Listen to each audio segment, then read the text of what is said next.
नमस्कार, आदाब। हमारे डिजिटल प्लेटफॉर्म में आपका स्वागत है। क्या आपने कभी सोचा है कि एक छोटा सा देश इजराइल कैसे पूरी दुनिया की सियासत को हिला कर रख देता है? आज हम बात करेंगे एक ऐसी कहानी की जहां गजा से लेकर सीरिया और यमन तक बारूद बरस रहा है और व्हाइट हाउस में बैठे लोग इजराइल के पीएम बेंजामिन नेतन्याहू को मैडमैन कह रहे हैं, पागल बता रहे हैं। लेकिन सवाल ये है कि क्या वाकई नेतन्याहू बेकाबू हो गए हैं या फिर ये सब एक बड़ा सियासी खेल है जिसमें ट्रंप और अमेरिका का भी हाथ है। चलिए समझते हैं।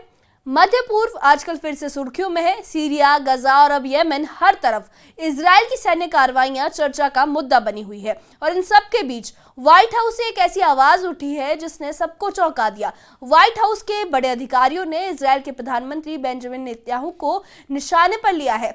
वो कह रहे हैं कि नेतन्याहू हर चीज पर बम बरसा रहे हैं और ये सब ट्रंप की शांति नीति को नुकसान पहुंचा रहा है। लेकिन ये बात इतनी सीधी नहीं है। आइए इस कहानी को थोड़ा पीछे से समझते हैं। बीते हफ्ते इजराइल ने सीरिया के स्वेदा इलाके में बमबारी की। ये वही इलाका है जहां अमेरिका ने युद्ध विराम लागू करवाया था। लेकिन नेतन्याहू ने अगले ही दिन सीरिया के सैन्य मुख्यालय और राष्ट्रपति भवन के पास हमले कर दिए। ये सुनकर ट्रंप प्रशासन तिलमिला गया। एक तरफ ट्रंप पीस बिल्डिंग इनिशिएटिव चला रहे हैं, यानी शांति की कोशिश कर रहे हैं, और दूसरी तरफ उनके करीबी माने जाने वाले नेतन्याहू एक के बाद एक हमले कर रहे हैं।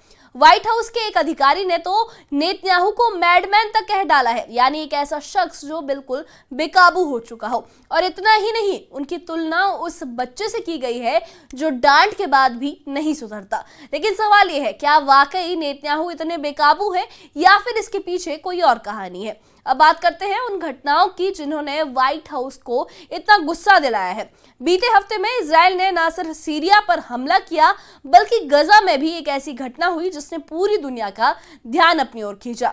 गजा की इकलौती कैथोलिक चर्च पर इजरायली टैंक का शेल गिरा जिसमें 3 बेगुनाह लोग मारे गए और पोप के करीबी भी मारे गए हैं। ये घटना इतनी गंभीर थी कि खुद ट्रंप ने नेतन्याहू को फोन किया और अपना गुस्सा जाहिर किया। नेतन्याहू ने इस घटना पर दुख जताया, लेकिन व्हाइट हाउस की प्रेस सचिव कैरोलिन लिविट ने यह साफ कहा है कि ट्रंप और नेतन्याहू की बातचीत बेहद नेगेटिव थी। यानी बात सिर्फ गुस्से तक नहीं रुकी, बल्कि ट्रंप के करीबी अब खुलकर नेतन्याहू के खिलाफ बोल रहे हैं। अब सीरिया की बात करें तो इजराइल का दावा है कि उसने सीरिया में ड्रूज समुदाय की रक्षा के लिए हमले किए थे। ड्रूज समुदाय इजरायली सेना में भी सेवा करता है और स्वेदा में सीरियन सेना और बेदुइन मिलिशिया द्वारा ड्रूज समुदाय पर हमले की खबरें आई थी। महिलाओं की हत्या, घरों में लूट और धार्मिक गुरुओं की बेइज्जती की बात सामने आई थी। इजराइल ने इन हमलों का हवाला देकर सीरिया में 250 से ज्यादा हवाई हमले किए। लेकिन व्हाइट हाउस को लगता है कि ये सब नेतन्याहू की घरेलू सियासत का हिस्सा है। उनके मुताबिक नेतन्याहू अपनी सरकार पर ड्रूज समुदाय के दबाव को कम करने के लिए ये कार्रवाई कर रहे हैं। लेकिन इन हमलों का नतीजा ये हुआ है कि सीरिया में एक हफ्ते में 1000 से ज्यादा लोग मारे गए, जिनमें 336 ड्रूज लड़ाके, 298 आम ड्रूज नागरिक और 342 सीरिया सैनिक हैं और 21 बेदुइन लड़ाके भी शामिल हैं। अब आते हैं यमन की तरफ, जहां इजराइल ने एक बार फिर हुदैदा पोर्ट पर हमला किया है। ये पोर्ट यमन की लाइफलाइन माना जाता है। यमन के पश्चिमी तट पर लाल सागर के किनारे बसा हुदैदा बंदरगाह उस देश का सबसे अहम व्यापारिक और मानवीय सहायता का केंद्र माना जाता है। वर्ल्ड फूड प्रोग्राम और रेड क्रॉस जैसी एजेंसियों की मदद इसी पोर्ट के जरिए यमन पहुंचती है। अनुमान यह है कि यमन की 70% मानवीय सहायता और जरूरी सामान इसी बंदरगाह से आता है। लेकिन इस हमले की टाइमिंग ने सबको हैरान कर दिया। जब अमेरिका, ब्रिटेन और संयुक्त राष्ट्र यमन में संघर्ष विराम और शांति की कोशिश कर रहे हैं, तब इजराइल का यह हमला पश्चिम एशिया में तनाव को और भड़का सकता है, क्योंकि इस तरीके से जो यमन है वहां पर ना ही सहायता पहुंच पा रही है और बाकी की भी जो इक्वेशंस है वो खराब हो रही है। हूती विद्रोहियों के कब्जे वाले इस पोर्ट को इजराइल ने निशाना बनाया है और ये माना जा रहा है कि यह हमला सिर्फ हूतियों के खिलाफ नहीं बल्कि ईरान को चेतावनी देने के लिए भी था।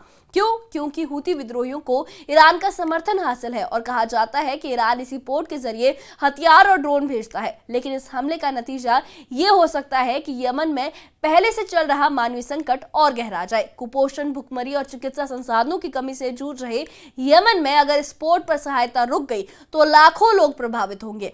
अब सवाल ये उठता है कि क्या नेतन्याहू और ट्रंप की दोस्ती में वाकई दरार आ गई है। व्हाइट हाउस के 6 बड़े अधिकारियों ने खुलकर नेतन्याहू पर आरोप लगाया है। वो कह रहे हैं कि इजराइल की कार्रवाइयां, चाहे वो सीरिया में बमबारी हो, गजा में चर्च पर हमला हो या वेस्ट बैंक में ईसाई समुदाय पर अत्याचार हो, अमेरिका की नीतियों में खतरे को डाल रही है। ये सारे एक्शंस जो नेतन्याहू के हैं, ये अमेरिका की पीस मेकिंग इनिशिएटिव को खतरे में डाल रहे हैं। यहां तक कि ट्रंप के करीबी सलाहकार जैसे स्टीव विटकॉफ और टॉम बैरेक अब नेतन्याहू के खिलाफ खुलकर बोल रहे हैं।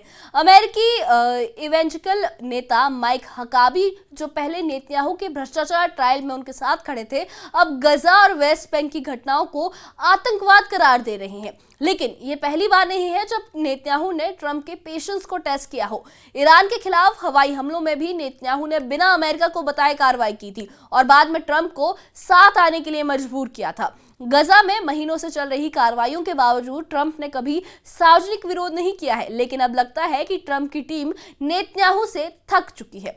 व्हाइट हाउस का कहना है कि अगर इजराइल ऐसे ही बम बरसाता रहा तो न सिर्फ वो हारेगा बल्कि रूस समुदाय भी हारेगा। सऊदी अरब और तुर्की ने भी व्हाइट हाउस को औपचारिक विरोध पत्र भेजे हैं और अमेरिका का स्टेट डिपार्टमेंट भी खुलकर अपनी नाराजगी जाहिर कर रहा है। इजराइल की इन कार्रवाइयों के खिलाफ सिर्फ व्हाइट हाउस में ही गुस्सा नहीं है, सीरिया, यमन और लेबनान में भी लोग सड़कों पर उतर आए हैं। यमन में प्रदर्शनकारी अली अल मखादी कहते हैं कि हम फिलिस्तीन, लेबनान और सीरिया में अपने भाइयों के साथ खड़े हैं। जहां कहीं भी इजराइल या अमेरिकी आक्रामकता दिखाएंगे, वहां हम उनके हमलों के खिलाफ आवाज उठाएंगे। वहीं यमन की सुप्रीम पॉलिटिकल काउंसिल के मीडिया हेड जो है जैद अल घारसी ने, उन्होंने कहा है कि सीरिया पर यह हमले इजराइल की उस कोशिश का हिस्सा है जिसमें वो बिना किसी प्रतिरोध के अरब देशों पर कब्जा करना चाहता है। लेकिन सवाल ये है कि क्या इजराइल वाकई अपने वजूद की जंग लड़ रहा है या फिर ये सब नेतन्याहू की सियासी चाल है। कई लोग मानते हैं कि नेतन्याहू अपनी घरेलू सियासत को मजबूत करने के लिए ये हमले कर रहे हैं, लेकिन इसके साथ साथ एक और सवाल उठता है, क्या अमेरिका वाकई इजराइल से नाराज है या ये सब एक दिखावा है। दुनिया ने अब तक यही देखा है कि भले ही अमेरिका इजराइल की कार्रवाइयों पर नाराजगी जताए, लेकिन इजराइल के हमले रुकते नहीं हैं। तो क्या ये सब एक सियासी ड्रामा है जिसमें पर्दे के पीछे अमेरिका इजराइल को सपोर्ट करता रहा है? ये एक बड़ा सवाल है। तो ये थी मध्य पूर्व की जंग और सियासत की कहानी। एक तरफ इजराइल के हमले हैं, दूसरी तरफ व्हाइट हाउस का गुस्सा है और तीसरी तरफ सड़कों पर लोगों का गुस्सा है। लेकिन इस सब के बीच असल सवाल यही है, क्या नेतन्याहू वाकई बेकाबू हो गए हैं या फिर ये सब एक बड़ा सियासी खेल है? और अगर ये खेल है तो इसका असर सिर्फ इजराइल या मध्य पूर्व पर नहीं बल्कि पूरी दुनिया पर पड़ सकता है। आप क्या सोचते हैं? क्या ट्रंप और नेतन्याहू की दोस्ती टूटने की कगार पर है या ये सब सिर्फ दुनिया को दिखाने के लिए एक ड्रामा है? हमें कमेंट बॉक्स में अपनी राय जरूर बताइए और इससे जुड़े अपडेट्स के लिए और ऐसी ही खबरों के लिए हमारे चैनल के साथ बने रहिए। हमारे चैनल को सब्सक्राइब करिए। शुक्रिया।